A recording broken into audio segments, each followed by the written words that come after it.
పరీక్షా సిద్ధిలో ఇన్ని రోజుల నుంచి మనము ఏ సబ్జెక్ట్ ముందు చదువుకోవాలి, ఎలాంటి టైంలో చదువుకోవాలి, దాన్ని ఎలా షెడ్యూల్ చేసుకోవాలో తెలుసుకున్నాం. మరి ఈ ఎగ్జామ్స్ టైంలో ఫుడ్ ఎలాంటిది తీసుకోవాలో కూడా తెలుసుకోవాలి కదా. డే 6 ఆఫ్ పరీక్షా సిద్ధిలో అదే చెప్పబోతున్నాను.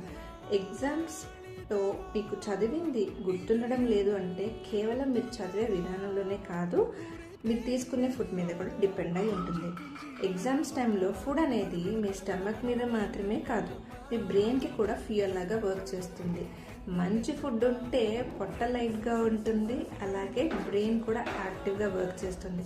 మరి ఎలాంటి ఫుడ్ తీసుకుంటే మంచిది, ఏ ఫుడ్స్ తీసుకుంటే మన బ్రెయిన్ యాక్టివ్గా ఉంటుందో నెక్స్ట్ రీల్లో చెప్తాను. So do follow me, please comment if you like my video.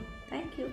పరీక్షా సిద్ధిలో ఇన్ని రోజుల నుంచి మనము ఏ సబ్జెక్ట్ ముందు చదువుకోవాలి, ఎలాంటి టైంలో చదువుకోవాలి, దాన్ని ఎలా షెడ్యూల్ చేసుకోవాలో తెలుసుకున్నాం. మరి ఈ ఎగ్జామ్స్ టైంలో ఫుడ్ ఎలాంటిది తీసుకోవాలో కూడా తెలుసుకోవాలి కదా. డే 6 ఆఫ్ పరీక్షా సిద్ధిలో అదే చెప్పబోతున్నాను. ఎగ్జామ్స్లో మీకు చదివింది గుర్తుండడం లేదు అంటే కేవలం మీరు చదివే విధానంలోనే కాదు, మీరు తీసుకునే ఫుడ్ మీద కూడా డిపెండ్ అయి ఉంటుంది. ఎగ్జామ్స్ టైంలో ఫుడ్ అనేది మీ స్టమక్ మీద మాత్రమే కాదు, మీ బ్రెయిన్కి కూడా ఫ్యూయల్ లాగా వర్క్ చేస్తుంది. మంచి ఫుడ్ ఉంటే పొట్ట లైట్గా ఉంటుంది, అలాగే బ్రెయిన్ కూడా యాక్టివ్గా వర్క్ చేస్తుంది.